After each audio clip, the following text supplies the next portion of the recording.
We are gracious to have Father John. He is a Catholic exorcist, and he has come to offer us some advice for dads, for families, if they find themselves in some precarious situations. And moms. And moms, spiritually. So thank you, Father, for coming on. We really appreciate that. It's nice to be here. Jumping into it, maybe a little bit about yourself or how you came to be an exorcist and kind of what that process entails. Well, I've been a priest like 30 years now. So I want to say 15 years ago, I remember watching the evening news, and it was like, flash, Rome has begun exorcism course. And I'm sitting listening to this, I'm thinking, we didn't really cover that in seminary. Like, I probably should know something about that. I remember that in the back of my head. So we fast forward about 5 years, and I've been a parish priest most of my first 17 years of priesthood, different parishes, pastor twice. I ended up getting sent to a part of California where there was a lot of prisons to live with an older priest who was turning 80. Wow. And I'm a religious priest, so we don't live alone. And my boss didn't really like the idea that the pastor was 80 years old living by himself in this little parish in the middle of, kind of out in the country. Said, well, go live there, but it's a really small church, so they can't afford two of you, so find a job. We got bills to pay. We got seminarians, we got older guys, who need to be taken care of. And go, okay. So everything around me is like a prison one way and a prison another way. So I'm applying, and prisons are turning me down. And then this new hospital is being built, specialized in rapists and child abusers. Jeez. And I thought to myself, really, God? Really? This is the only place that will hire me? So I worked there for about 2 years, got to know the other chaplains in other state institutions, and we'd have a conference like every couple of years. And I was at a conference one time, and a prison that the Franciscans had been taking care of for a long time, the chaplain was like 82, 83, and I figured, well, he may be retiring soon. So I mentioned to him, hey, when you think about retiring, let me know. Well, he looked at me like I had offended him. Okay, he's offended because I made some remark about him being close to retirement age. He actually called me a few weeks and he said, I've been praying for somebody because I'm 80 and I want to do some other stuff. So I transferred into the prison and I was there about a year. One day he shows up as a retired chaplain and he says, here's some books for you to read. People give me books all the time. They sit in the corner of my room, and I think about, am I going to read this or not? Is it really a topic I need to read? Yeah. And the books he gives me is about Exorcist. Amorth, the exorcist from Rome, he had started writing some books on his experience as exorcist. He goes, the diocese doesn't have an exorcist. Just like, and how is that my problem? So I took the books, threw them in the corner of my room, and I started to think about, if anybody's got this stuff, like possession, demons, I bet the guys in prison got their share. And I bet I'm not even recognizing it. And if I did recognize it, how is it I would help them? That's pretty extreme, though. No, but we didn't talk about it in the seminary. Now, did you? We didn't talk about it. Okay. So I'm like just an average Joe Catholic here, realizing that, so if somebody's in the middle of a serious spiritual struggle and they really have demonic activity, who's the spiritual expert supposed to be? It's supposed to be a priest. Mm-hmm. And I don't know where to even start. Don't even know the questions to ask. Okay. Yeah, that's like And after 17 years of being a priest, I started thinking to myself, there were a few incidences where I thought things were odd, strange, maybe even demonic, but I had to admit I knew nothing about what to do. So that kind of haunted me a little bit. Well, the bishop comes to the prison every once in a while. So I had his email. So I just shot him an email and said, by the way, Bishop, blah, blah, blah, blah, blah. Do you know anything about this course in Rome? He goes, no, but I know somebody who just was involved in that. If anybody knows, he'll know. So then I shot him an email and he shot it right back to me and said, yeah, And he's a few hours from me. And I said, well, on my day off, can I come up and let's have a Coke or have something to drink, some coffee, and just talk about this whole thing about learning about healing and deliverance. Mm-hmm. The category for the church that exorcism falls in is healing and deliverance. Exorcism is just one piece in healing and deliverance. Okay. And so as most things go, and an old priest told me this, and I thought it was so funny, but so true. Basically boils down to if you got the money, you get the permission. If you don't got the money, you don't get the permission. So I talked to the bishop about going to Rome to take the course. He goes, oh, no, we don't send people there to go. Bishop, if I get the money, can I go? Oh, yes, you have my blessing. You can go. But we're not going to pay, like $1,500 airfare, put you up, and it'd be $3,000-$4,000 without the course. Yeah, we're not going to be $5,000. Yeah, not doing that because everybody's going to be signing up for stuff like that. So I said, fine. So that year was 2010. It was Oberammergau year, where there's this huge festival in a little village in Germany where they do the Passion Play. Oh. They've been doing it for 700 years. Whoa. Oh, that must be They cool. started doing it during the plague, and they promised God that they would do the Passion Play every 10 years, forever, if they spared their village from the plague. And the village was spared, and it has. Every 10 years, it does Passion Play. There's like 100 cast members. Whoa. Okay. People come from all over Europe. It's only once every 10 years. I was going to ask that. There's a morning one. There's an afternoon one. It runs from like May to September. And it seats like 5,000 people. Is it like a pilgrimage for some people in that sense? It is a pilgrimage. And they usually go to some other sites. Well, there was a lady who was trying to put a pilgrimage together, which was Oberammergau and the Shroud of Turin. Well, I've got a great love of the Shroud of Turin. Mm-hmm. And you need a priest to go along. Oh, you got your guy. Okay? Because it was going to be on full display. And they rarely take it out of the case. About every 25 years, they take it out of the case and put it so you can really see it. We started in Italy. We ended Germany. You have to go over the Alps on a bus. So I'm literally in a small bus going over the Alps.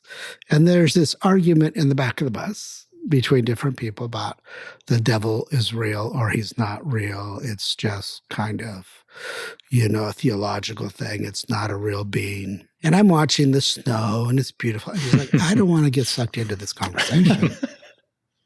But my ear's kind of listening. And all of a sudden, God drops and the lady says, I told the bishop if he had anybody that wanted to go to the course in Rome on exorcism, I would pay the whole thing. What? No way. Wow. So I'm just like, okay. Also, on a bus over the Alps, you find your financing. On this pilgrimage, okay. And so I let a few minutes go, and I turn around, and the person says, we need to talk during lunch tomorrow. Well, within a little bit of time, I said to her, okay, this is the dates. And I talked to that priest who had been to the class before, and I said, I'm going to go all the way to Rome for the class, and it's a Monday through Saturday class, but there's a lot of exorcists in Rome. There used to be about 8. It would be foolish to go all that way and not sit with an exorcist and just watch. Mm-hmm. It's one thing to know the info. It's another, you can read a book about surgery. It's a whole other thing. See it? Yeah, like anything, like hands-on experience. Right. It's just like being a dad. You read a book about being a dad, now being a dad, that's looks very different. Yeah. And then all of a sudden you're paying attention to how your brother's a dad or how your best friend's a dad because, the clock is ticking. You're already 9 months in, you're 6 months in. You're like, I'm going to be a dad really soon. I'm going to be up at the plate. I need to know how to do this, right? And so I said to my friend, what do you think about me taking the course, but staying and then meeting with exorcists and just sitting in and watching this? He says, oh, I can set you up because a friend of mine who's in Rome, who's a journalist, knows them all. So all of a sudden, it just started coming together. And I couldn't make it happen. I was just sitting there just like, okay. Now, being an exorcist is an appointment of the bishop. Technically, the bishop is the exorcist in his diocese. Mm-hmm. That's one of the ministries as bishop. Mm-hmm. That is his. He may choose to delegate that to someone else. Okay. He can delegate that just for this particular individual or as a permanent position. So in some dioceses, the bishop says, okay, this person's come to you. They're having a lot of spiritual problems. I delegate to you the authority to pray the rite of exorcism prayer over this person. But it's only for one specific person, for one specific situation. So you don't have, it's not a requirement to go to Rome and take that course necessarily. It's the bishop's choice who he delegates as exorcists. Like many things, the bishop wants to know that, have they trained? Do they know what they're doing? Okay. Have they done this before? Okay. There are certain qualifications. Person's supposed to be either a priest or a deacon in extreme situations. Has to be in good standing, have a good moral, spiritual life. Okay? Because the devil's going to push back on you. He doesn't say, you're being evicted, and him say, okay, I'll pack up and I'll go now. Right. I'm sorry, I'm bad. He's going to say, you think so? You think I got to leave? What makes you think I got to leave? Who are you to tell me I got to leave? How long was the training in Rome? It's a week. It's a Monday through Friday, Monday through Saturday. I couldn't believe they had a Saturday part of that. Yeah, I was like, whoa. When I read that, I said, no, are they crazy? Saturday too? They only get Sundays off? Italians, you guys are crazy. And so it started like 8 o'clock and it went till 5 o'clock, Monday through Saturday. Is it academic? Is it like? Almost all. Okay. The last day is kind of like a panel with exorcists, psychologists. And it was just vastly different than you said in seminary. You never got anything. Was it just like somebody opened up like the doors for you in terms of understanding? And I guess question would be, why do you think it's not taught? Well, they say, and here's how I've had other priests tell me this. In the 60s, and most of the guys teaching now grew up and were like in the seminary in the 60s. There was this great influx of psychology, social sciences. So there was this great theme that, a lot of that stuff that Jesus talks about is just schizophrenia and other stuff. He just didn't have all this great social science. Like Jesus didn't know a demonic person from a sick person. All right. And so there was a lot of downplaying about a lot of these demons and all this. This is just, ancient way in which they understood people with psychiatric issues. Okay. And so it wasn't really taught very well. It wasn't really emphasized that, no, it really does exist. And the church really does have exorcists. It's really been revived since Amorth's time in the last 40, 50 years, that bishops have taken that seriously and taking that role of casting out, because that's what exorcism means, to cast out from someone a demonic presence in them. And what would you say turned that tide to where it was starting to be recognized more over was it an individual? Was it Amorth, or was it more of maybe the social science and the psychology couldn't really explain everything that was there, and so it started to kind of come back around? That's a really good question. I know that Amorth made it public. He wrote about it, and shall we say, as an old priest told me one time, sometimes, Mother Church has a lot of stuff in the attic that people forgot about that's really good. Some of the old remedies Grandma taught us, we thought she was nuts, was actual herbal stuff that they had figured out for a couple 100 years. And, we'd forgot all about that. And so somebody puts it in a box and now sells it for money. But hey, it's the same stuff. Grandma used to go out in the backyard. She used to pick these herbs and she'd make a tea and made my throat much better. But back then we thought that was crazy. And now it's like, oh, herbal, it's good. Yeah. Yeah. Now it's all the craze. You have to pay a bunch of money. Yeah. She was like, we just invented it this week. She's like, no, this has been going on a long time. We just rediscovered something very old from the attic. Yeah. That's been there. Well, exorcism has been in the church since the beginning. It was common with Jews before Jesus, Jesus' ministry. We have not taught it well. We have not prepared priests well to recognize it. when they come across it in confession, in conversation, that, okay, this is more than normal temptation. Mm-hmm. There's something more going on here. During when you said you shadowed a priest in Rome for a while, is that what, now I don't know what you can say or not say or talk about or whatever experience you had over there. Did you ever have a moment where you were the person from the I TV guess- who saw it, that read the books about it, and then now you're in a room with it? I guess not scared, Well, but it was, I don't want to say, but fascinating is the word. So this person would teach during the day in a seminary in Rome, and he would meet people in the afternoons, 4 or 5 people, about an hour time. Each person was very different. Some little old lady, so, I wouldn't say old, but little women who are maybe 90 pounds at their most, and it'd take like 4 or 5 guys to hold them down. Said, this is not possible. How do they have all this strength? It was the change in their demeanor, because they'd come in, they'd sit down, and he'd ask them, okay, how's it been since I saw you last? What's different? And you're listening to this conversation. Yeah, it's in Italian, but you're listening to this conversation. And just in a few moments after they lay down, the voice changes, the demeanor changes. Just the sound of them changes. And there's this harshness to the word. And I speak Portuguese and I speak Spanish. And so I've got a little of the Italian going on. And it was just like, okay, this is not the same person who just walked in the room a few minutes ago. Is that chilling to you at all, or at first at least? It was troubling. I was kind of like trying to put this all together, exactly what's going on here, because just a few moments ago, they're like this, and now they're like this, and it's like 2 in 1.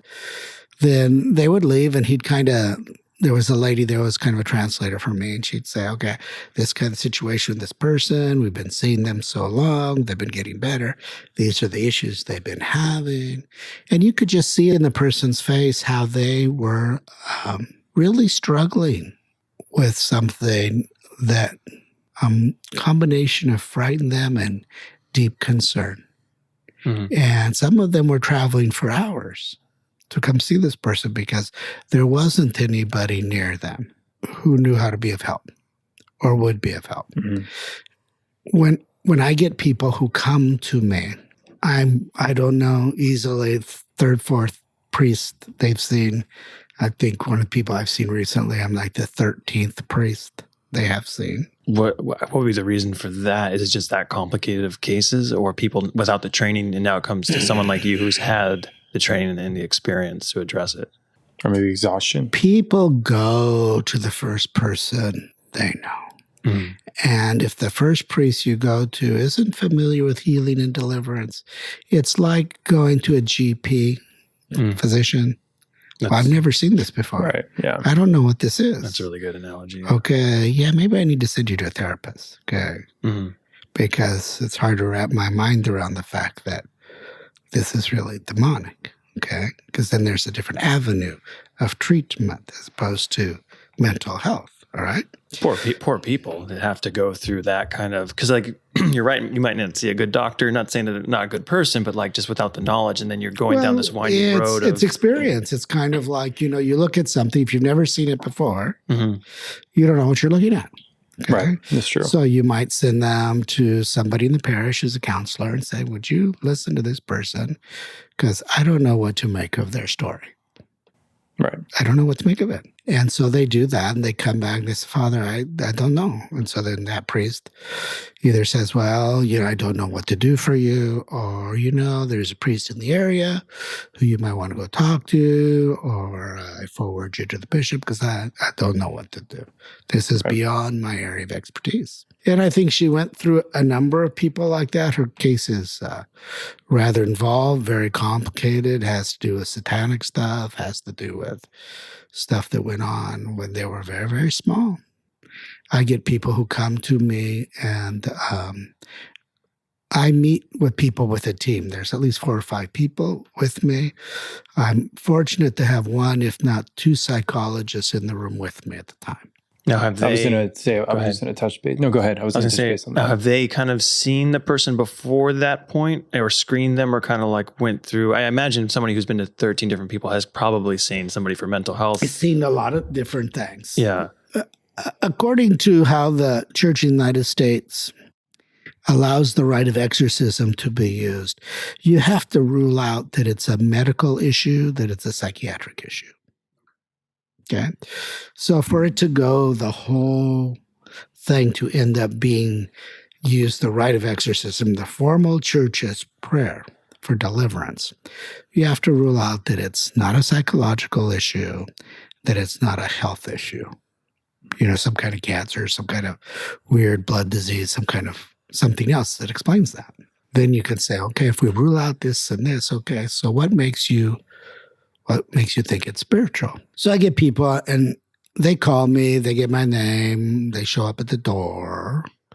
I have like an 8-page questionnaire. And it's all about spiritual stuff, about growing up, your spiritual life, going to church, not going to church, been to confession, been involved with all different kinds of occult practices, Ouija board, all that stuff, which can be an entry point for evil into our life. And they fill that out ahead of time, email it to me, I read it. So we understand kind of like what we're meeting when we meet with them, what their age is, who's coming with them. And the thing that always gets me, because we used to meet in this room originally, is they come in very shy and almost embarrassed. And very soon into the conversation, like the third sentence, they'll say, you won't believe me. And she's like, you have no idea what I believe. You have no idea what I have seen. And then all of a sudden, it's like a huge weight is lifted off their face, because they have tried to get help in many places and been turned away and not treated with concern. They basically just start crying that somebody finally will take them seriously, that it's spiritual.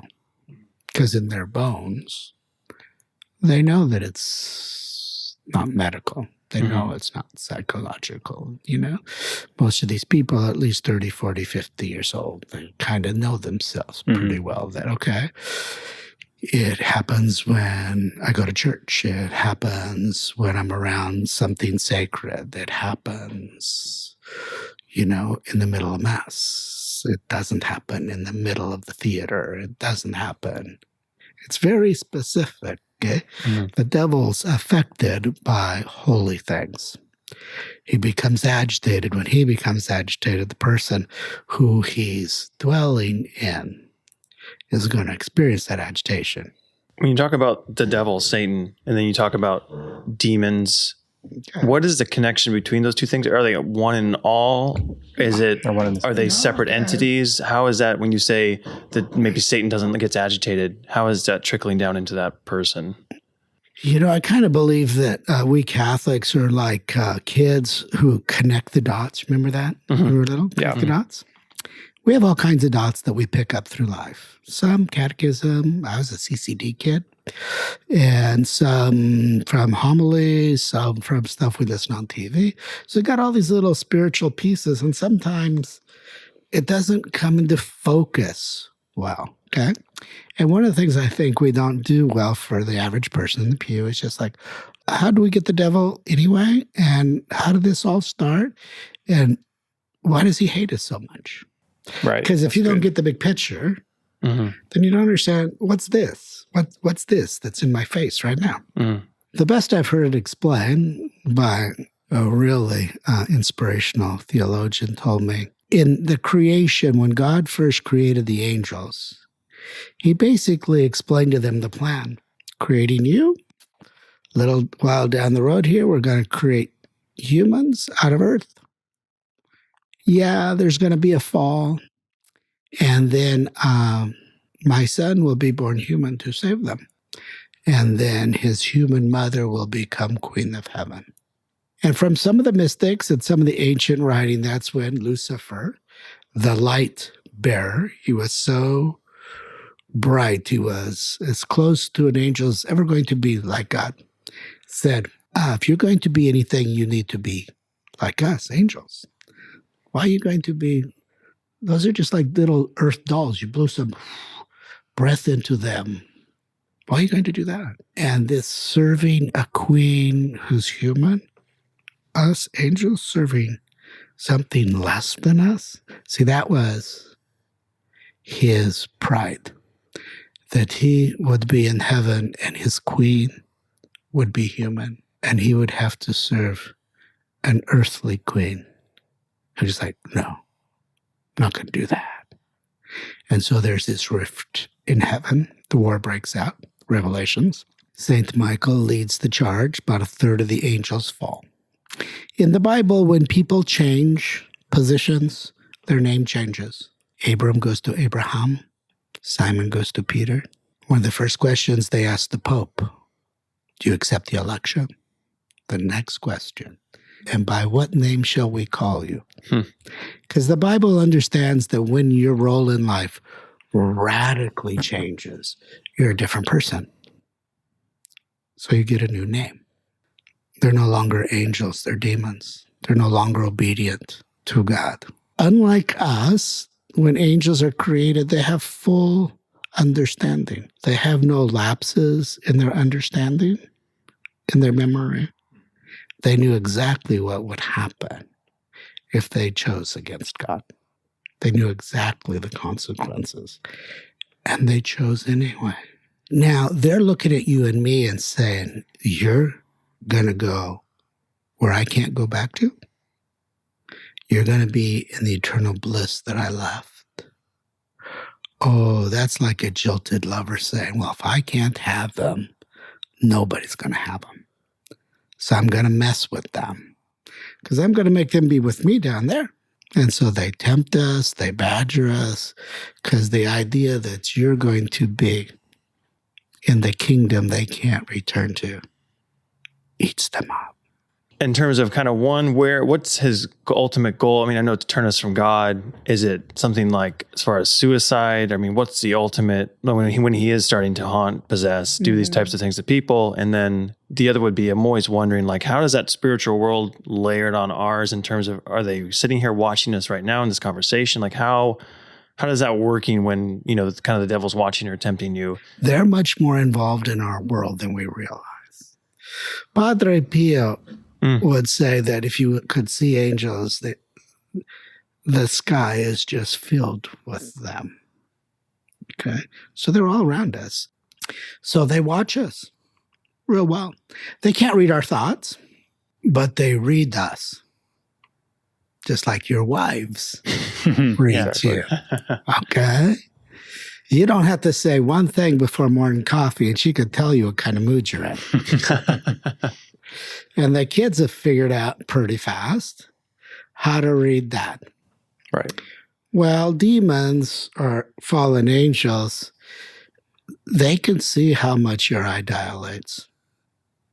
They can see how you breathe, how you flush, whether a person walks by and you notice them, whether or not your eyes dilate because you find them attractive. They can tell by how you listen. Can I hook them on this? Okay. So they read our externals. They can't read our minds, but they read us so they know what interests you. It's like if you have a partner at work. How long does it take before you know exactly what they order for lunch? Yeah. How exactly what kind of coffee they want? Exactly what they don't want. I tell the guys at prison all the time, he's still polishing the apple. He's still saying, well, if you just take a bite, you'll be blah, blah, blah, blah. And like he said to Eve, it's only partially true. He said to her, yeah, you will be like God. He never says the downside. He never says the price. You will be like God. You will know good from evil. Well, I could have lived very well in ignorance over that. I would have loved that kind of ignorance. But he never tells people what the price is. Mm-hmm. Okay, and there's usually some good in that. Yeah, to be like God, Shouldn't we want to aspire to be like God? But not that way. He's a master at figuring out what each person's dessert of choice is. How are people most tempted? I guess it depends on the person. And like you said, what? Well, just look at our society. Right. We're a society all wrapped up in things. Right. I was going to say material things. Yeah. Things Stuff. that somehow that is going to make you happy. Totally wrapped up in the internet. Oh, yeah. Totally wrapped up in inappropriate stuff in the internet. Totally wrapped up that there is some hole in them that booze or drugs or sex is going to fill. For clarity for us, when you talk about addiction, you talk about substance abuse, or if it's the internet, whatever the vice may be, or the sin or whatever it is, how is it like a window? Is it like kind of damaging to the soul that it takes advantage of? Like, how is that using that? Is he using the addiction, or is he like using that as a window when the people are reaching for something He more? uses anything he can. Okay. Often people have had in their life experience, especially as children, painful events. If they're not addressed and healed with, they abscess over time. You know, people who've lost loved ones when they're little, people who are abused, neglected. If that pain, that wound isn't dealt with, it's not healed. And it's a great opening for him because he kind of tempts them to look for something to take that away. A lot of guys who haven't had decent dads, so they look for their buddies to be like dads. Well, then they hang out together a lot and wear, bars and other stuff and do things to fill that. And nobody's really helped them understand, there's a deep pain in you that needs some healing. There may be some sin involved that wasn't yours necessarily, but it has left some damage, some wound in there. I think it's really hard for some people to deal with that and ask God to heal that and be honest about, that did a lot of damage to me. Often when I deal with people who come to me and they're having significant spiritual struggles, there have been some events in their life that have deeply wounded them and become like access points for the evil one. So sometimes I think we have to be, honest with people. Say, they went through hell. Yeah. And they're still in the middle of their hell. Right. So how do we help them? How do we pray for them? How do we encourage them? How do we be there for them? There's a lot of kids who've had hellacious experiences when they're young, especially boys. And then later on, they're very physically active. They're very angry. They're very upset. Well, Right. They haven't sorted all that stuff out inside. They don't know how. So how do you have big men in their life that say, okay, let's put on some gloves and go outside and let's box a little bit, or let's get involved in sports. Let's give you an avenue to physically express your anger and frustration, as hopefully you have somebody to talk to about this. Because boys process things differently. Correct. And just telling them to shove it, to keep it in, it's just like, no, that's not going to help. Well, martial arts is, I think, probably one of the best things. For me, it was, at least. I know. Sports, martial arts, and that's all an that. avenue for a male to express himself, to feel comfortable in his body, to feel comfortable in defending himself and processing a lot of deep stuff inside. Oh, yeah. And the discipline and just, I know. It's very, I mean, it's. But when we see males and they're young and they're angry, I think we ought to ask ourselves, well, where'd that come from? Because God doesn't make them that way. Something stirred the pot. And how do I help as a neighbor, as a friend? Because they're going to learn from being around other men how to deal with that. And the devil's going to try and get them to, just hit that throttle full speed ahead. And it's like, no. Yeah. Men have to learn how to control their impulses. Right. Or we put them behind bars because we can't control them. And that's kind of taking it in maybe a too far direction. But is that something you kind of see as, with all the stuff that's going on today with the shootings, and like, you think we're getting further and further away from recognizing when that? they had that big shooting in Vegas, remember? From the towers. Right. The hotel called an exorcist in to go up there afterwards. Really? And I got this by a friend who knew the guy firsthand. And he stepped on the floor and he felt the presence of evil on that floor. No one wants to destroy life the way evil wants to destroy life. Everything that is holy, everything that is good, he wants to subvert it in a different way. Yeah, because with that case, they're still like, we don't know why he did it. We don't know why he did it. And if you're looking for, a psychological, therapeutic, I think you need to look a little deeper as far as why spiritually would people take all that up there and then just want to kill for the sake of killing. Very much sounds like somebody who's on the dark side, who's, I would say, possessed. People say, well, you don't have any way of saying that. Just like, but who else? Who else wants to destroy life the way the evil one wants to destroy life? And that exorcist who went to the hotel. The staff didn't want to go on the floor. They wanted him to go up on the floor and bless each of the rooms. So they called him in and said, we need you to go through, bless that room particularly, but the staff doesn't want to work on that floor. And does that happen under the radar more than people know in terms of these kind of things happening in Exorcist? I think I got a text a few days ago from a friend of mine who's a police officer that a 90-pound lady jumped over a counter in a store getting a cup of coffee. And that took like 4 police officers to take her down. And she was ranting and raving and foaming at the mouth. It raises my suspicions about that. I said, you really should go back and ask them, well, what set them off? Something religious set them off? What set them off? That's always the interesting question. What set them off? If it's really demonic, it'll usually have something to do with God. Or they just want to destroy life. But our society is going very quickly that way because they've lost its anchor to God. Okay. You do see that more and more and more. And evil's just having a heyday with people then. Because he can slowly move people to do something. When I was in Rome for one of the presentations, they have an interesting saying in Italian. We don't have the translation in English, really. In Italian, they will say, once you start slicing the salami, after a while, the whole salami is gone. Satan has a whole lifetime to get you. He can slice you as thin as tissue paper. Start when you're younger, a little bit more, and then slowly over time, morals and ethics are gone. Doesn't matter. Then we're on a really slippery slope down the rest of the way.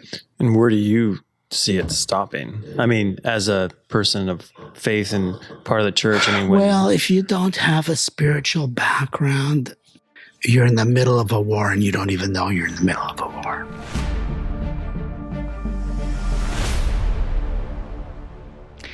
I got a call a few years back from a lady on the East Coast. She had been a Satanist and she was writing a book.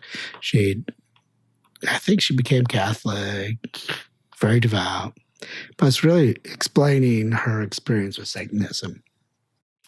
And one of her interesting comments was that demons smell sin. You know how they say about St. Teresa, Little Flower, that if you pray to her and she's going to, answer, you smell roses. Yeah. Okay. They used to say about Padre Pio that sometimes when he would walk in the room, there was this aroma that was unique. I think spiritually we give off a scent, either of holiness or of sinfulness. And demons are attracted to the scent of evil. I think we totally underestimate going to confession. Confession really is a minor exorcism. It really is. You're asking God to deliver you from evil in your life. There's a meeting like every year in Rome for exorcists. One year it's for all the Italian speaking, and the opposite year it's for everybody else in the world. And when I went there, the guy who was president of the Exorcist Association, there was about 400 guys there, I think, 300, 400 guys. He said, if people would just go back to the sacrament of confession, most of our work would be done. We wouldn't have that.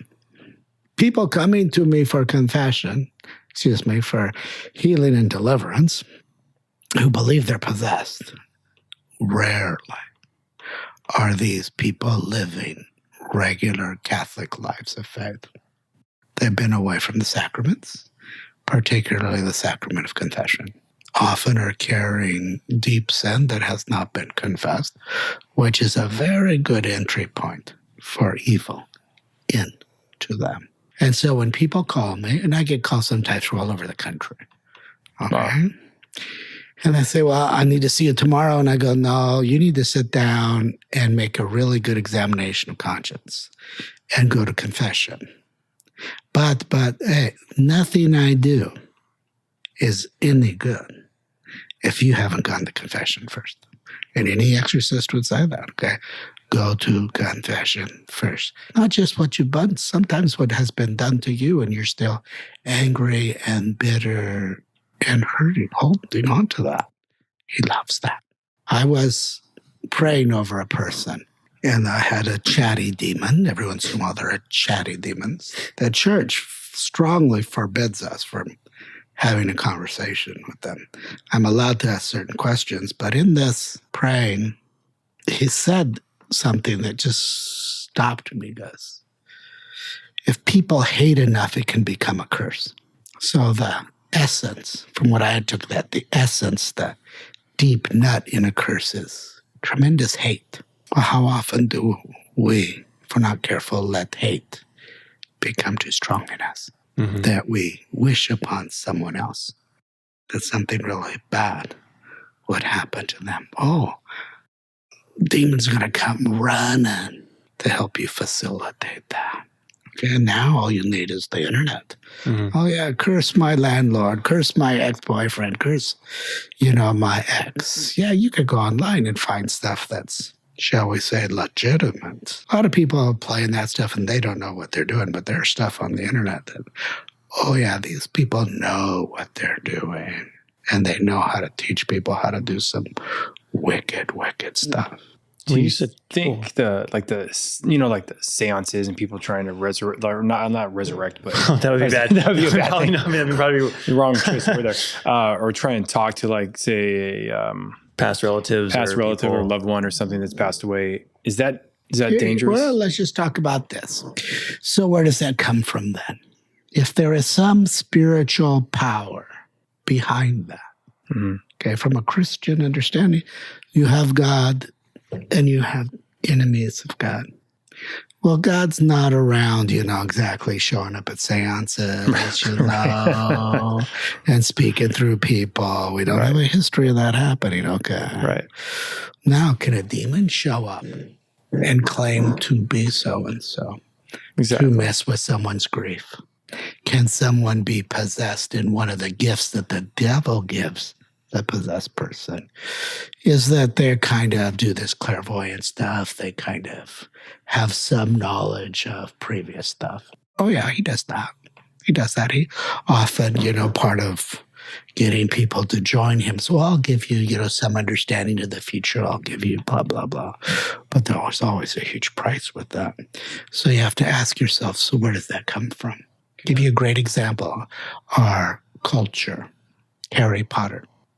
Now, I remember reading all Harry Potter's books, and I have seen all the movies. I ask you this question. Where is God in all of that? He does not exist in Harry Potter. There are wizards and witches, and there are bad wizards and witches. And so you can pick up a wand that you can control spiritual power. I think that's really dangerous because then kids want mom and dad to buy them a wand. Yeah, like me. Yeah, I know. We always seen Harry Potter. Yeah, and all that stuff. So you think it's more about the dangers within a game? But here's the thing: the curses in Harry Potter are real curses. They're not made up. Really? They're not made up curses. So is it from satanic material? Is it internet stuff that you've come across, or the lady that wrote that admits that she auto wrote that. that she was just inspired. She used to write in a coffee house because she was poor and she couldn't pay for the heat in London. And she said she just wrote it like it was automatic. A teacher, well, it's actually a principal of a school, told me, I don't understand why this is so popular because it's not that good literature, but it's just flying off the shelves. So I kind of wonder about what's behind that because there's no God in that. So can someone do it without knowing what's behind it? With the previous example, like, can someone be getting influenced through something and behaving a certain way or acting a certain way without being aware of it? Or are people who have that kind of demonic presence always aware of that being there? People who are really involved in evil stuff love to get young children whose minds are trusting. If you watch the Exorcist movie, the original Exorcist, the long version, okay? I don't think I've seen the long one. There's a scene where the priest is asking the mother about everything. And he's walking through the house and he wants to see the whole house. And she takes him down the basement. They're walking around and there's a box. And in the box, he notices a Ouija board and he pulls it out. She says to him, that's from my sister. She's a witch. She used to do that with my little girl. Evil likes to teach people at a young age before they're spiritually aware to know, I shouldn't be doing that. And it's just a game. Like they sell that, in toy stores? Yeah, and so they don't see the spiritual significance of that. Okay. And then, well, if this will do things, what do I need to do to get more information? Well, you don't think the devil will play that? Right. Well, I'll move this around for you, get you a little bit more invited.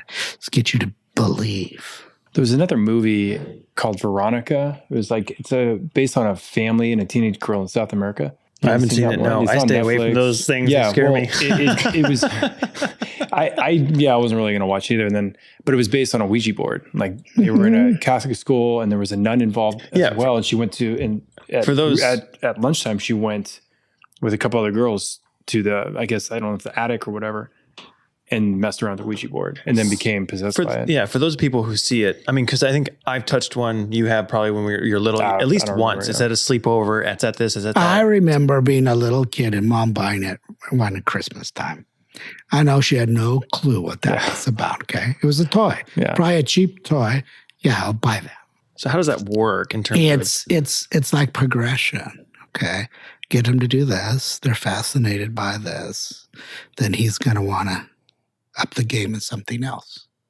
He's going to want you to get interested in this whole spiritual thing, that he's going to hand you something, but you're also going to have to give him something. And what are people giving for those who are like, it's just a game? It's like... Yeah, they don't know that yet. It's like what they used to say about pot. It's only pot. But all the guys in prison tell me that's how they got started. And then they go to the next thing and the next. He's always upping the game. It looks real innocent. But for some kids who have a lot of hurt or pain or want answers about mom or dad or their life, then that becomes their new best friend. Let's ask the board. So it sounds like it's a piece, kind of puzzle putting together versus like pain spiritually and then the access to these things that start creating. He will use anything to slowly want a relationship. It's about building a relationship. Our relationship to God is about a relationship to God. People being willing to follow the evil one and what he asks. At the beginning, he's going to be very hidden about that because it's very scary. And the stuff he asks is very offensive to the average person. So at the beginning, it's just something real simple like an apple, just like a wand. But ask yourselves as dads, what are kids going to do with a wand? Cast spells. About something they Control, want. So then at an early age, we're teaching them that somehow they can control the spiritual world. How does that jive with what we understand in Christianity? The spiritual world is really powerful, and if you're not careful, bad things can happen. And that what?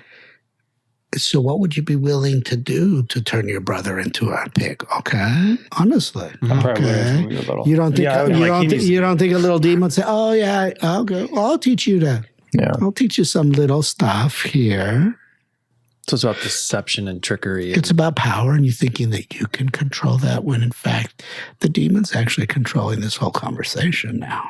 He'll tempt you with Right. It's like the abuse guy. Okay, he's giving away chocolate. He's hanging around the ice cream truck. Yeah. Isn't this a little bit inappropriate? The guy's 45. Okay, get a life. What are you doing around a bunch of kids? Okay, they're not yours. Mhm. Something's not right here. You should have adult relationships.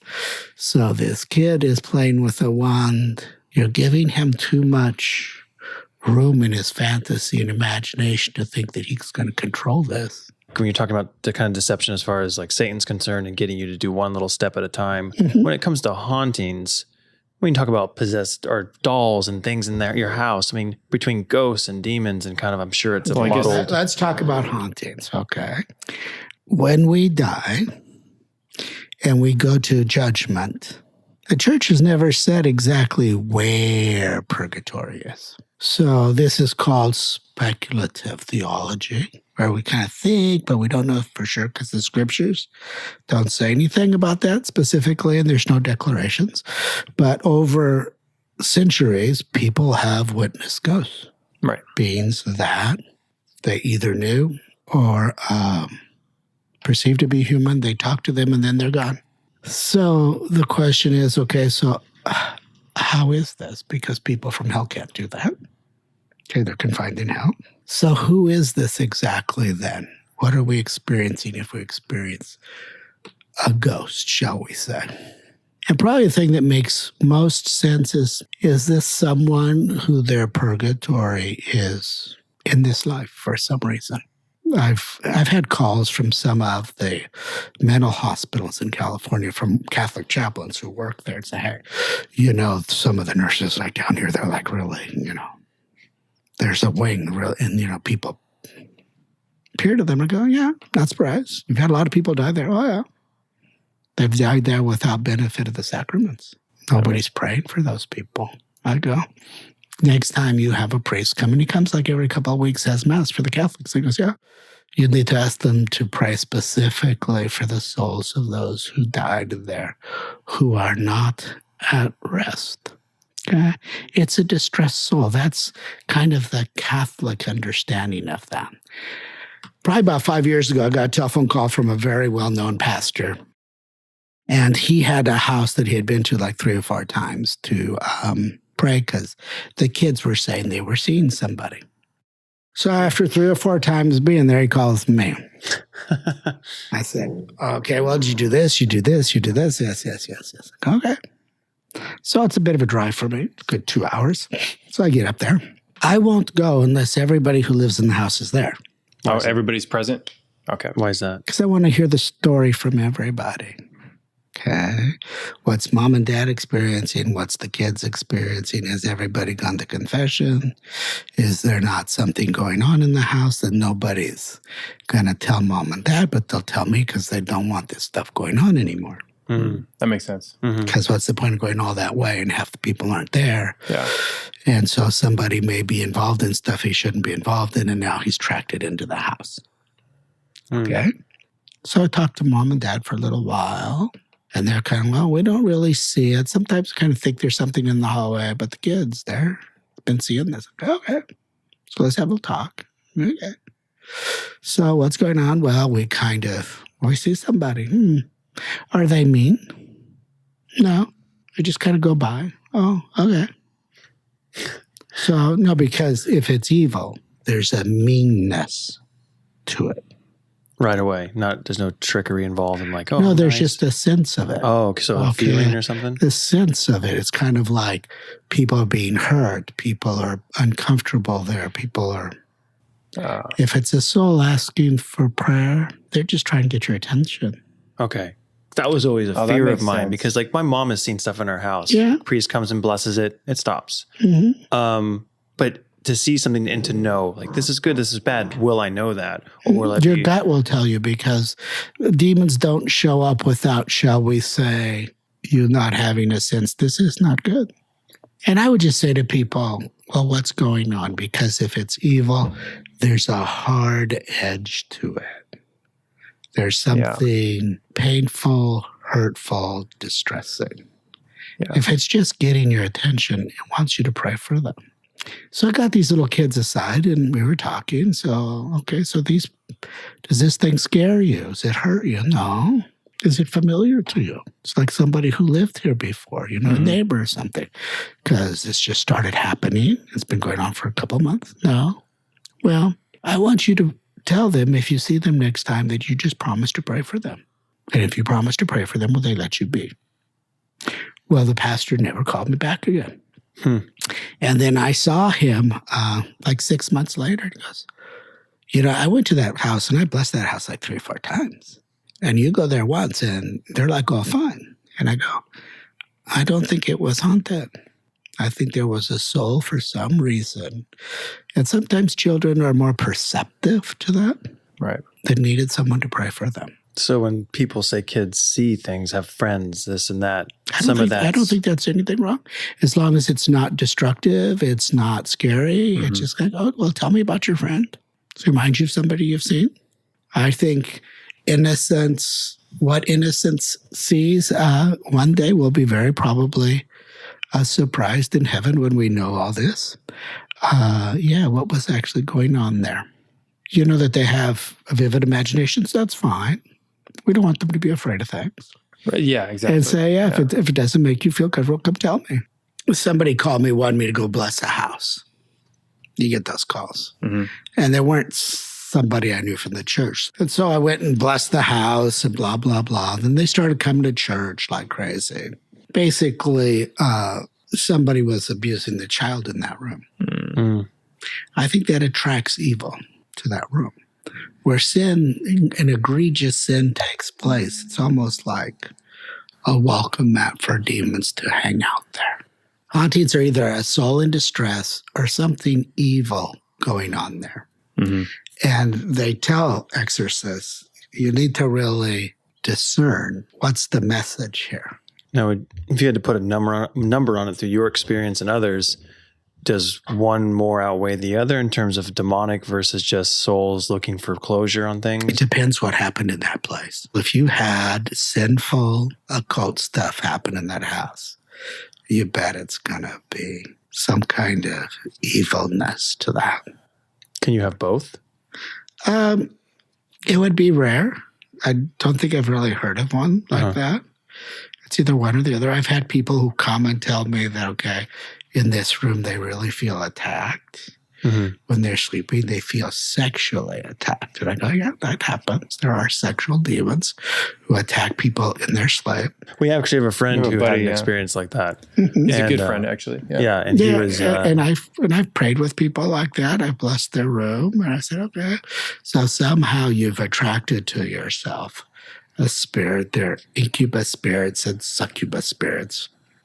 One's a female spirit, one's a male spirit that attack people. And I've had people tell me that they felt violated in their bed. Okay. And so... That's uncomfortable to know. I know, but that usually means they've been involved in something of grave sin. Because that invites the demon to attach himself. It's like pornography. A person views that, gets involved in that, then all of a sudden they can't quite turn it off. Okay. Yeah. And then it's really fascinating. Then they go to confession. They find it much easier to say it's not as compelling. I definitely believe with pornography, with some drugs, with some music, that there are demons associated with that. When I went to the International Exorcist Conference in Rome one time, they had a few cases of people who had been part of heavy metal and part of the drug cartel, who admitted that they would bring in Satanists to curse their music and the drugs to make it more addictive. So not only is a person dealing with a chemical dependency or music, but there's now actually a demon associated. I had a guy in prison who all tatted up. He showed up. I always laugh when they're all tatted up and they're just little old Catholic boys. And I say, like that guy. How does this be? Okay, all Catholic and all tatted up. Okay. And he looks like a big biker, And so we're talking, and he's coming to mass regularly, and he's coming to confession real regularly. And Finally, one day we're talking and he says to me, Father, I don't sleep real well. I have a lot of problems with my sleep. I said, really? He goes, yeah, it wakes me up at 3 o'clock in the morning all the time. A demonic hour. I was going to say, is there any truth to that? Because Jesus dies at 3 o'clock during the day. The demon has claimed an hour of its own. So he likes to do a lot of stuff at that time. Okay. Yeah. So sometimes I wake up at night and like 3 a.m, have to go to the bathroom. I'm like, well, don't look at the clock. But let me finish this story. They won't go on. And so I said to him, okay, and you've gone to confession lots of times to me. And I go, but let's be honest. Is there anything you've never really confessed that's on your soul? Because that's where evil will get his claws into you. And he takes a deep breath. And he finally kind of admits to me, he turns this, I've tried to kill myself a couple times. You can see that slash marks. Well, that's a serious sin. Trying, kill God's creation. I go, and you've never confessed that all these years? He goes, yeah. So you're ready to ask forgiveness for that? Yeah. Okay, so I go through confession. Comes back a few days later, says, I sleep like a baby now. Don't be keeping stuff buried in there. If we live a good moral life, it's very, very rare that those people I see knocking on my door saying, I think I got a serious spiritual problem. It's not like you're going to get attacked by a demon walking down the street if you have your house somewhat in order. My best analogy is when you look at your hand and your skin, it's a tremendous block to infection and disease. Yeah. The littlest scratch, though, the littlest cut, if you don't take care of it, can be infested and become much worse really fast. So watch that. Wait, watch. Well, it's just a splinter. Okay, now it's a splinter. Now it's a little red. Now it's a little pussy. Okay, I need the peroxide. Right. I need to treat this. Okay. Yeah. Spiritually, if we're living a life of grace, most of that stuff bounces off of us. Even people who want to send evil against us. Sure. If we're living a good life of grace, for the most part, that is not going to cling to us. Now, if we're living in sin, now we've got a serious cut here. And they're sending evil, and evil's going to say, I got a hook. I know exactly where to plant that in that person. So if I'm violating commandments, if I'm not living according to God's law. And that would go back to Satan almost knowing yourself better than you do in terms of his intelligence and being able to know. He's very, very bright. And here's the thing that people don't understand. It's if I put you in a ring with an opponent who never tires, who never ages, who does not have to stop to eat or drink, how long do you last? It's hard to wrap your head around seconds. that. Seconds. But if you never step into the ring with your angel, with the saints, in a life of grace, then you're setting yourself up to lose the battle. If you have the armor of God on, there's not much you can do to you. Yeah, he can tempt you, he can, yell at you, but just like, hey, you can't get your claw into me. I haven't given you permission. Free will is everything with them. We have to give them permission for this. And when we sin, we're giving them permission. Okay, so it's through action, not just literally calling it if you're a Satanist or something. Well, it's free will, right? But it comes in degrees. How deeply are we going to go into this? Okay. Yeah, okay, I sin. I shouldn't have done that. Yeah, but now it's habitual sin. Right. Now it's serious voluntary sin. Just like, I had a guy in prison one time. I'd go through there and I bless people. And holy water is really powerful. I was blessing people and the guy couldn't see me, okay? And he said, all of a sudden, these little sprinkles come, and one hit me, and I don't know what you hit me with, but boy, something happened to me. Holy water is incredibly powerful. Is there any difference between holy water from like Lourdes and then something that a priest blesses? We used to have Lourdes holy water in my house, and it was just like, it felt good. I didn't even use it. I just kept it in there. I think we used it a little bit. Bottle. Yeah, I would sometimes bless yourself or something. I use water from Lourdes.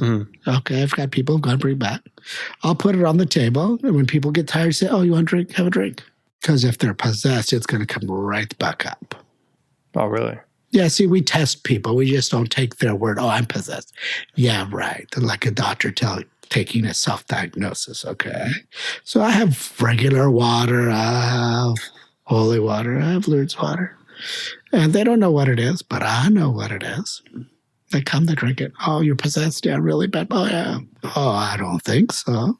You're just guzzling that down like no tomorrow. I can tell you. If you be possessed, that's not going to work. All right. So there are things we do to differentiate psychological illness from actually a spiritual illness that they would never know. There's no way they would know. A demon in them would absolutely know. Is there one that sticks out to you that you did or someone else did where you were just like, scared? Not scared, but it's your stage of your career in that sense. It's like you've probably seen a lot. So maybe. Well, we go through and we bless the room. And there's an old custom that Catholics don't use much anymore, but still on the books, and most priests don't even know is we have an old custom in the church about blessing salt and using it to cook with. It's exorcised salt. You could use it like holy water to sprinkle in your house and room. Well, we put it around in the chapel before people come to pray, and we sprinkle a few grains on the chair where they go to sit. People will come in and stop and actually clean the chair before they sit down. And you couldn't see it. It's so small. But they know it's there, and it's not going to be comfortable for them. Now, how do you get, I'm sure there's varying degrees, and maybe that gets us in kind of to the stages of possession. How do, not everybody comes in voluntary, or does it have to be voluntary? It's like a relationship. If you think of possession like a relationship, he wants to get you more and more agreeing to letting him in. The more deeply he's embedded in you, the more deeply you're going to react to something holy. And here people can have problems for stuff they didn't do.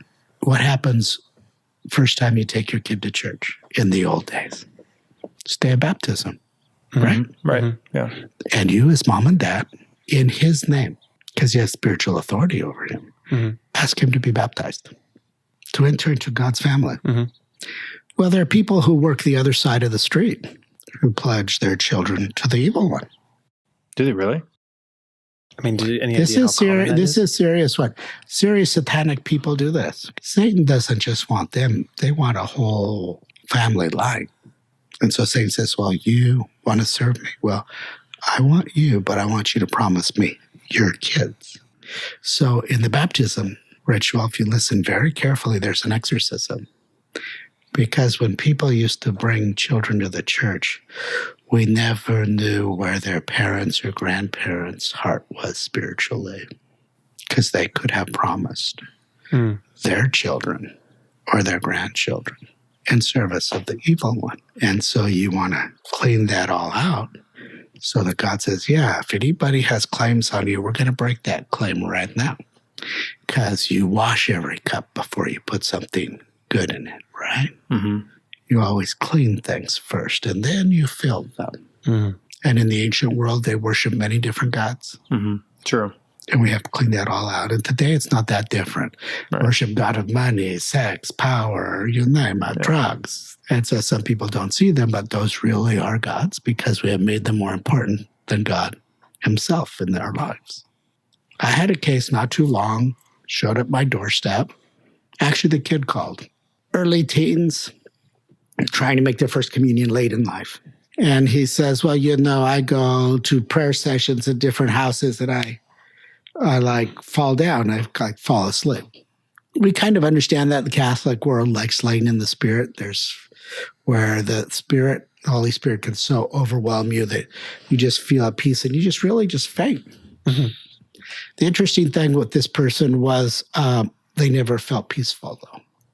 Going back to trusting your gut in terms of seeing a ghost too and things like that. Just what like do you feel? Their sense of it. Sense of being in God's presence is very peaceful, very good. You got nothing to be afraid of. Right. So I said, oh, come on over, bring your mom, let's talk. So they come over. Mom's trying to tell me, well, he's a really holy kid. That's why, he has these mystical experiences. I never had any of those when I was a kid. Yeah. Haven't met too many of those. Yeah. So we talk a little bit, and I don't get 3 lines into the Our Father, and the kid goes on the couch. Not good. So after a few minutes, he wakes up, but now he's like paralyzed from his waist down. He can't walk. So we have to pick him up, put him in a car. Mom takes him to the emergency room, gets him all checked out. They can't find anything. Well, A few hours later, he's able to walk. So then a week later, he calls me and wants me to see me again. Now, this is like ringing all kinds of bells in my head, okay? Because he's a minor, because Mom's there, because, this Catholic Church is really, really touchy about minors right now, okay? oh, I bet, yeah. Yeah, so we got all our radar up. Okay. So Mom comes and she's talking to me, and then she says, yeah, there seems to be a lot of strife in the family. It's a big family. I want to say there's like 6, 7, 8 kids. And this one's the youngest. And, whenever my dad comes to visit, it seems to get worse. So sometimes I meet with people and it can take weeks, if not months, to really figure out what's going on. Again, I'm not into 1 or 2 lines in the Our Father. We got serious stuff here. So a few weeks later, Grandpa's there, Mom's there, and the kid's there. I never quite understood why Grandpa came along on this. So we're talking about stuff and about the kid and everything. And Grandpa says, I'm powerful. What? You said I'm powerful? Mm-hmm. That's weird. And then all of a sudden it just comes to me and I go, you're a curandero, Hispanic for witch doctor. You serve the evil one. You said this to him? You're a curandero. He gets really quiet. And I go, what you do is doing this to her. Doesn't back up, doesn't say no, doesn't. And I look at her and I say, he's made some promises to his family line, and she's about to make her first communion. Ooh. And he doesn't like it. So every time she goes to a prayer thing, How did that resolve? they didn't come back. Oh, they didn't come back? Oh, man. Because I'm pretty sure the daughter wasn't going to tell her dad, don't come, don't be doing this stuff that affects our family. Because she even admitted when he came to visit, the tension and the other dynamic in the house went nuts with her older kids. So then Mom has to decide between her allegiance to her dad and her daughter or her son and the rest of the family. This is where stuff happens spiritually in the family, and people don't realize, so auntie or grandfather or uncle was, into that stuff. Wow. So We also can get that same kind of stuff from people involved in Masonic lodges. What is that? I don't know what that is either. The Masons.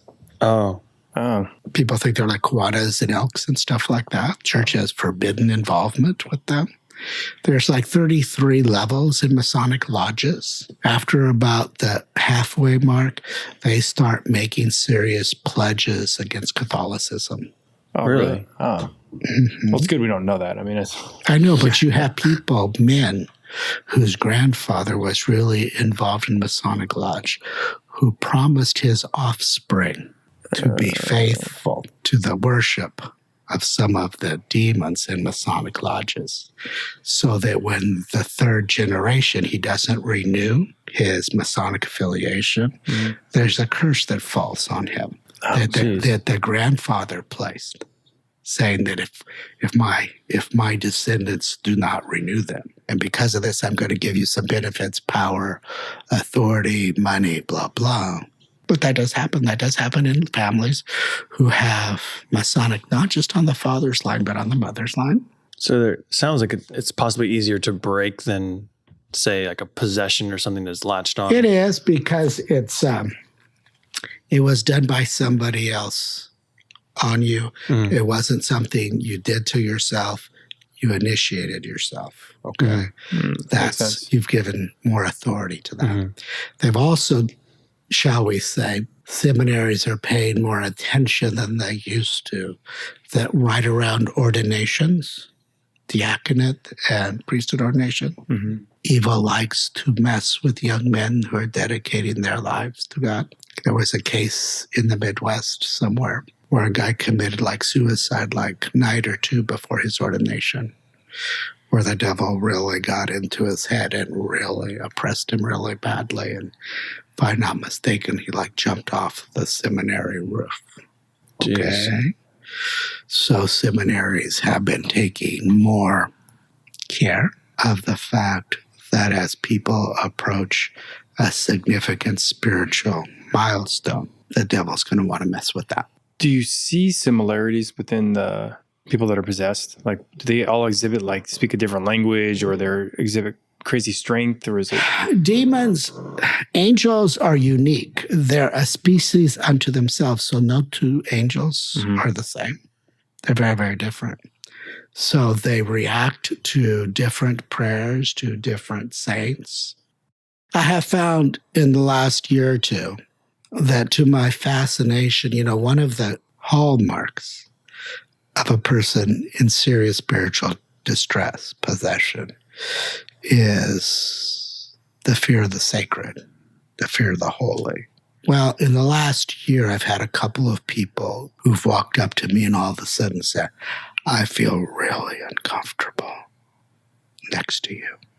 Something in me is really afraid of you. I go, but you came with another priest. He goes, yeah, he's not afraid of him. But you he's afraid of. And that's the thing inside sensing what you do, who you are. I think, shall we say, some people believe this and some people don't. Even nuns and priests. He knows who's a threat to him, and he knows who's not. I was on a pilgrimage in Europe. In this place, a lot of people go to pilgrimages, and I was in this English-speaking table because I only went with one other person, and I wasn't with a group, okay? And there comes in a group. I should have known they were Italians because they were loud, okay? And so I'm sitting there trying to have a very quiet little meal with English-speaking, a few from U.S., mainly, UK, and I think there was an Aussie in there just to make it. We wanted to be in a table where we were all speaking the same language. Yeah. And the hotel put us all together. So the lady got up from across the room, and I was sitting there wearing my habit, so I could have been a brother. She comes over to me and says, I need your help. I said, excuse me? You came with a priest. No. I need your help. And I go, why me? Goes, it doesn't like you. Oh.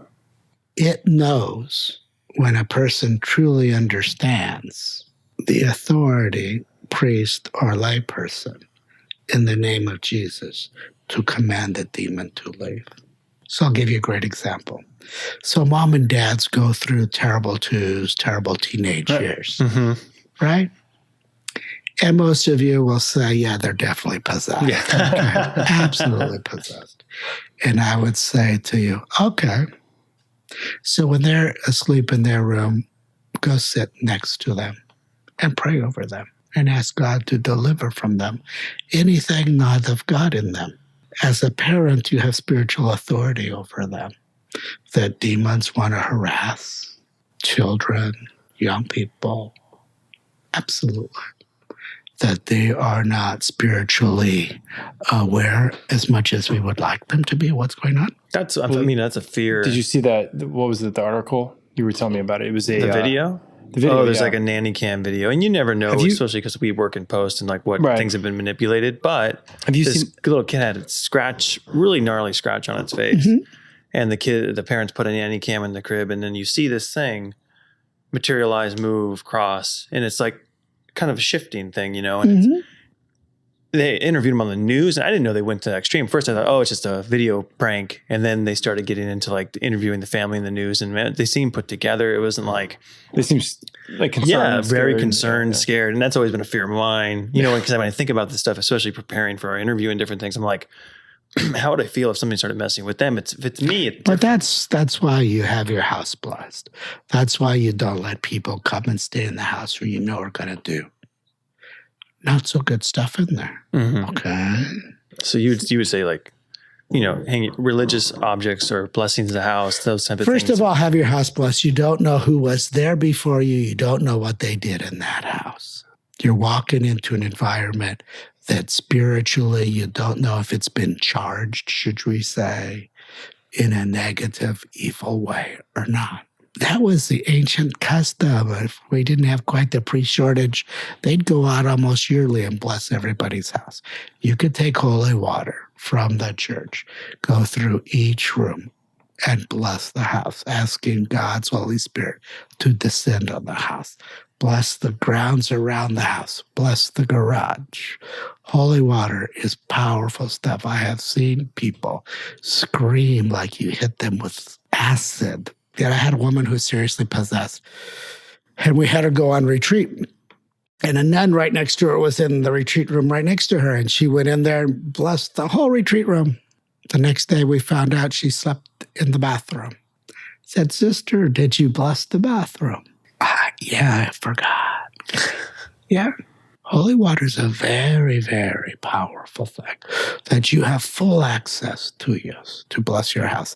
I travel with it when I stay in hotel rooms. I don't know what people have done in that room before I got there.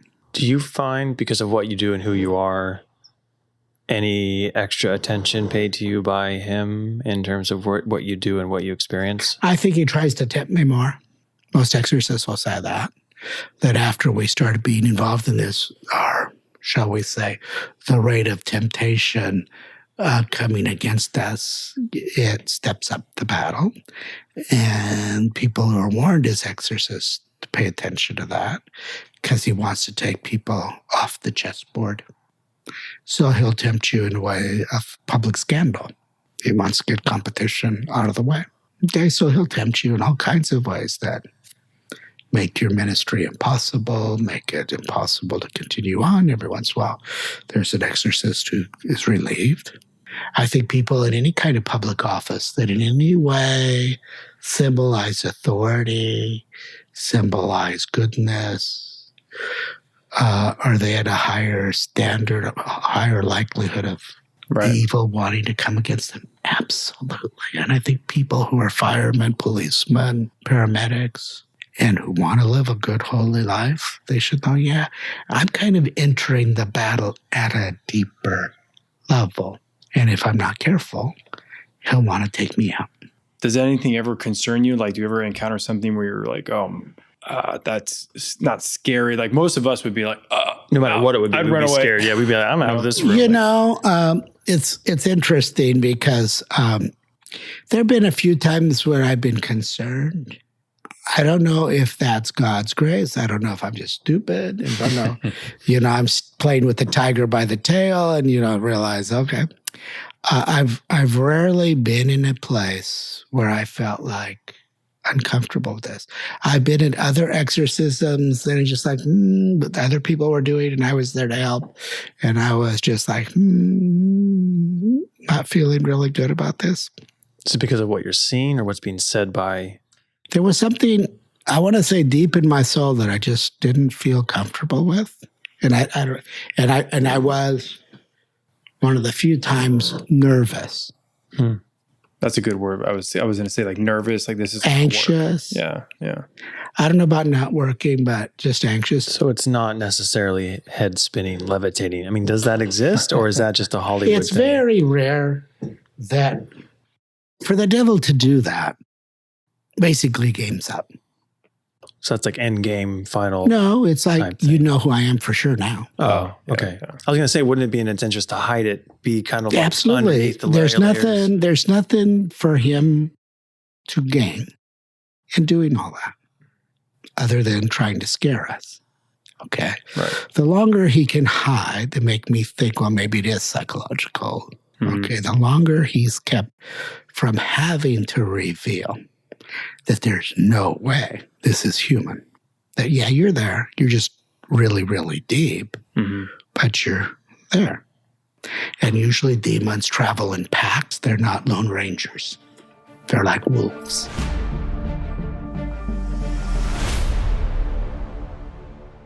Have you seen somebody physically?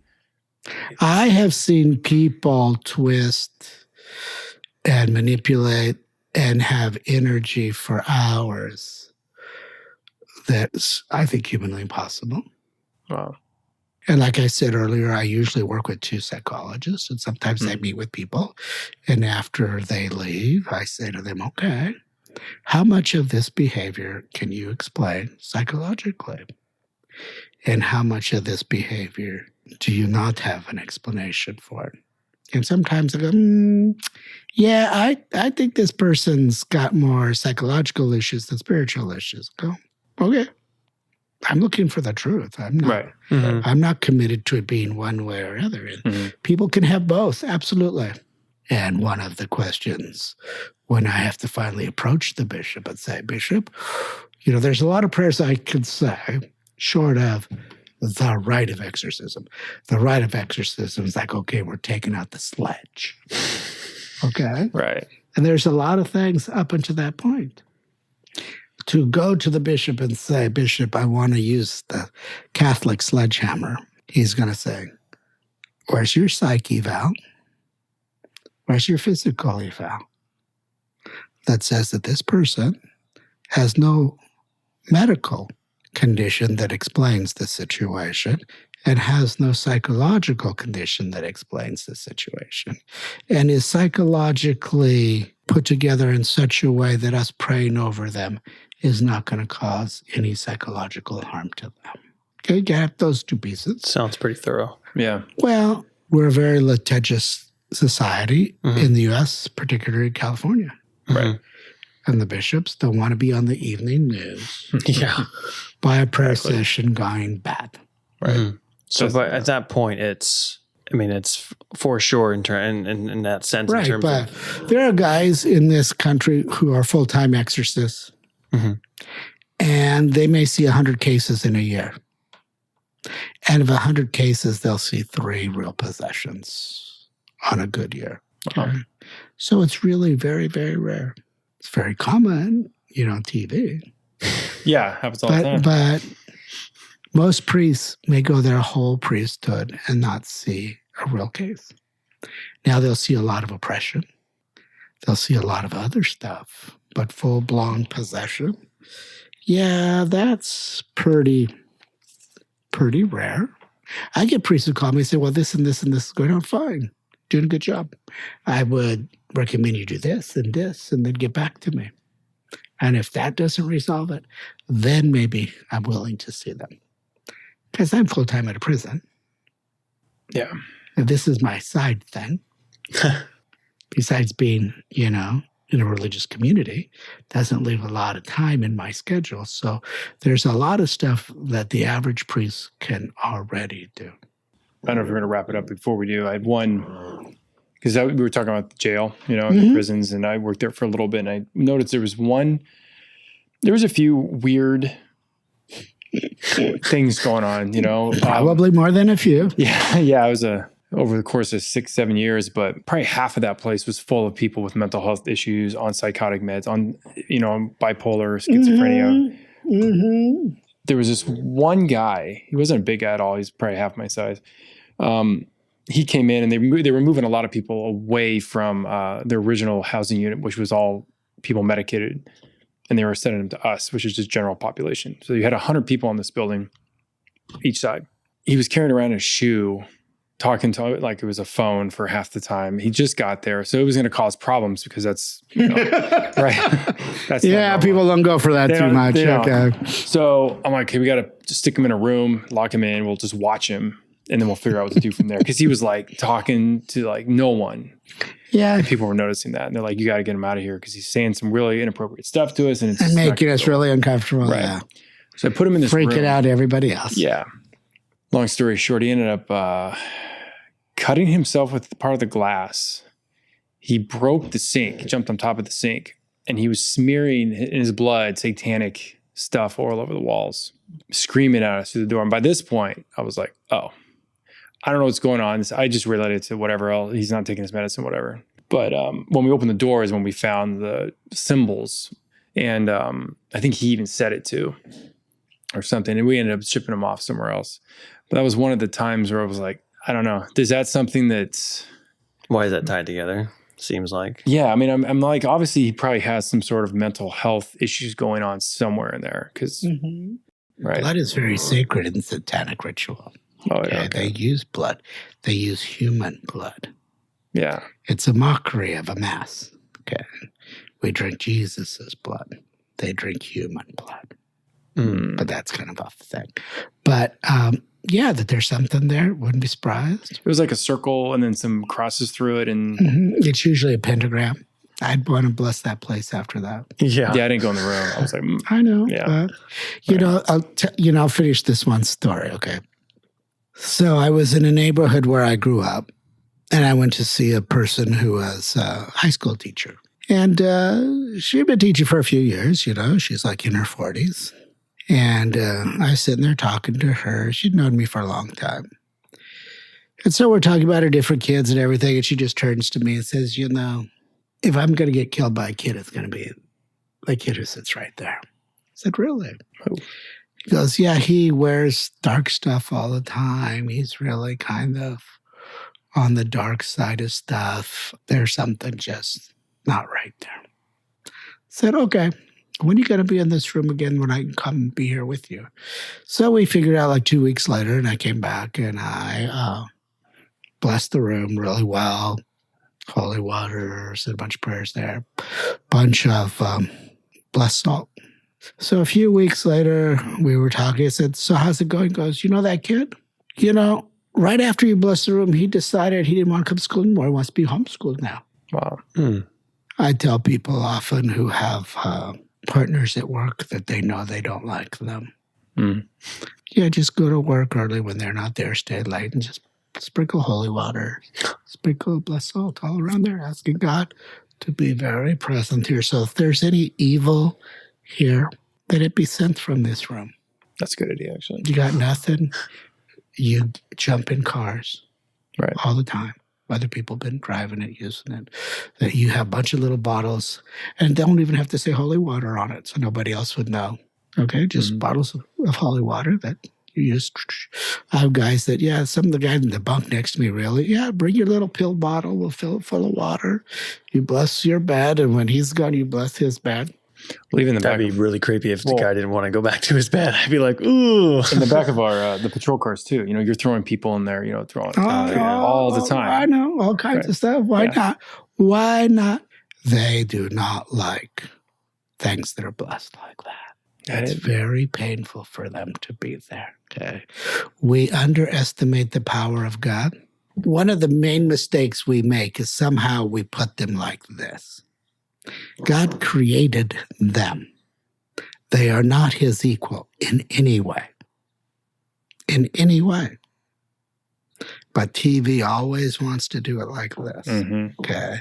Part of the problem with TV, and honestly, I hate to say this, but I think TV is in service of the evil one. I really do.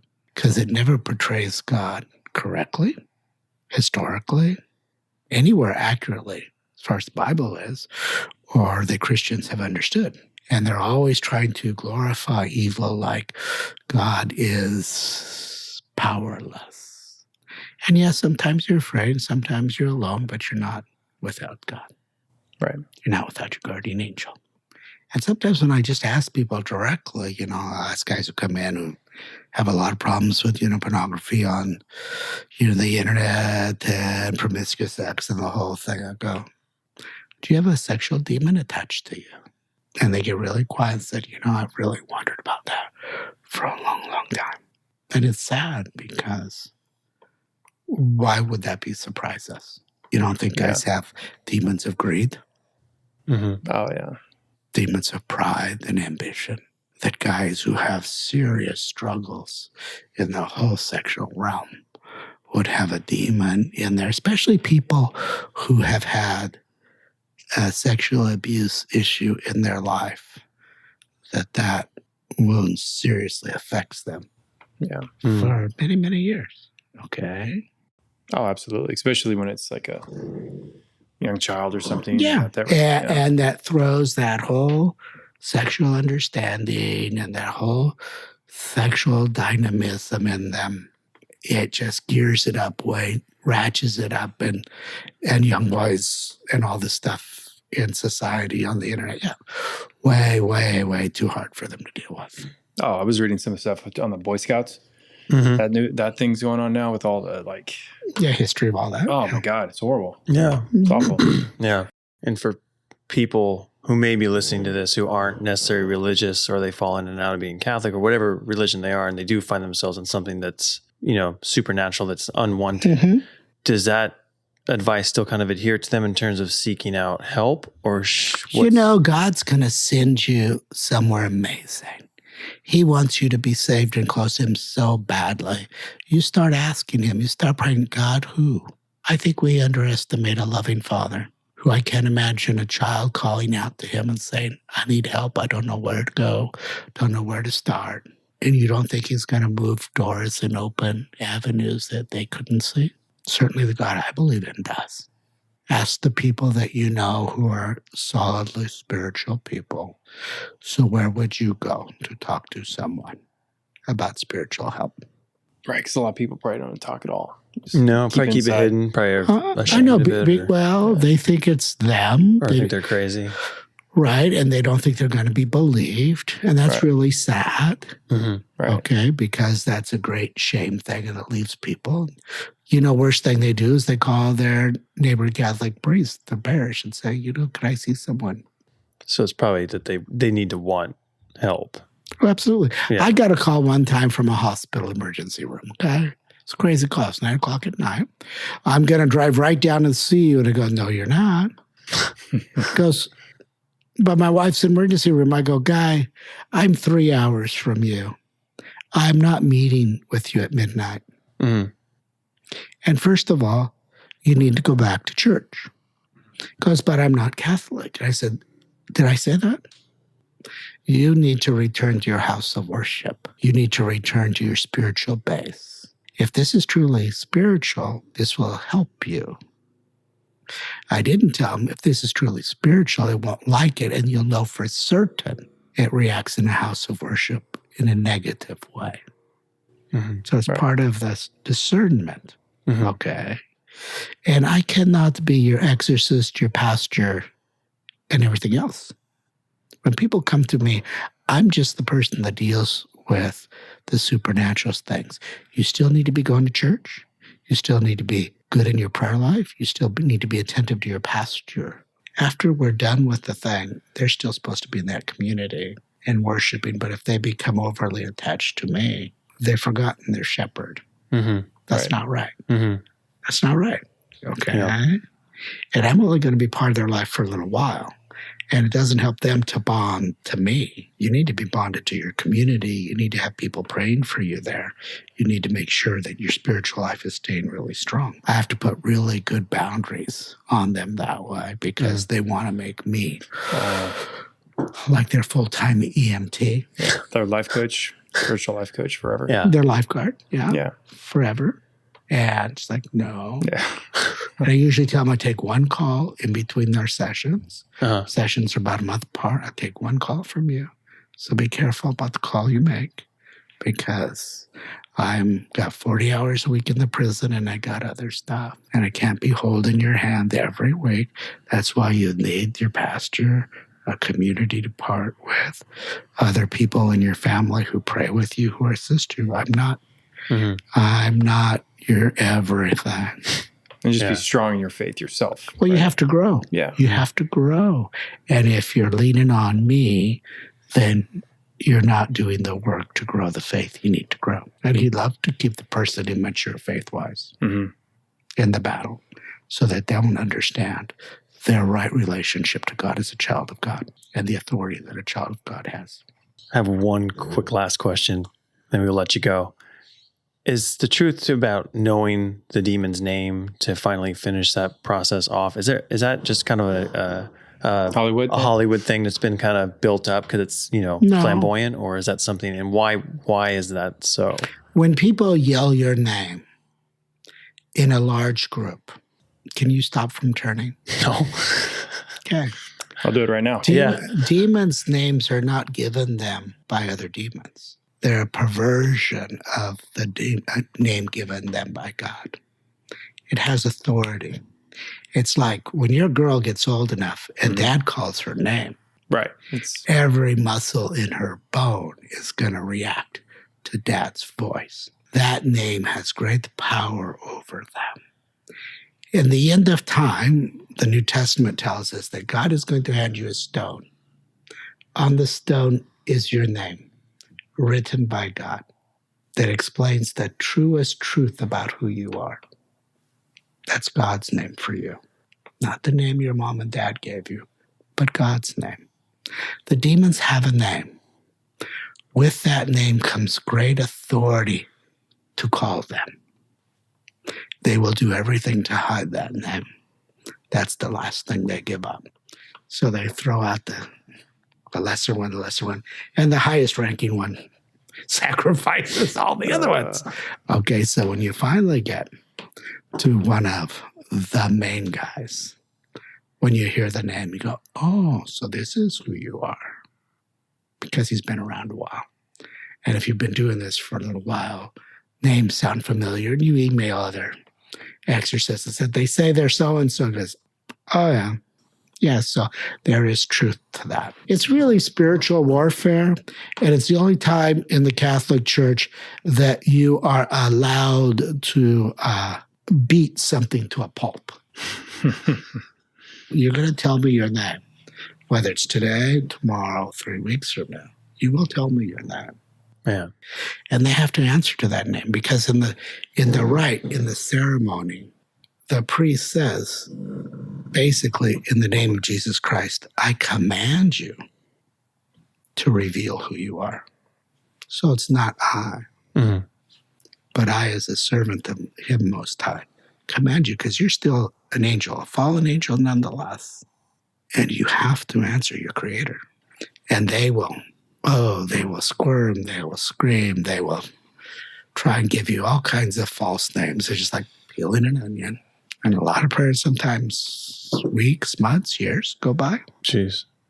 To the truth. And then when he finally says it, you can almost just like hear the room, like the air part, just like, so that's the final net. And you start saying the prayer. And you could just see it. It's just like game, set, and match. And it knows it and it hates it. In the end, it reveals who it is, how, by what way it entered that person. And they'll say, this at this date, by that. Wow. It's very specific. That's pretty chilling. Well, the chilling part, when you said wolves and traveling in packs, I was like, wait, what? And how it's just like a group attacking someone. They don't, lone demons in a person is rare. They tend to be groups. They tend to, like colonies, travel in groups, in packs. Wow. Oh, not that that's how I wanted to end it. no. Well, I guess to end it you've covered so much and so much depth. Yeah. I mean, really I think good. we've touched upon a lot of things, but is there any last words to anyone listening? Don't be afraid. Don't be afraid. God has been in this battle before humankind was created. Okay? We got in the middle of this battle because evil hates God. And we're God's children. And they're taking out their anger and their wrath on us. Trust God. Ask Him to guide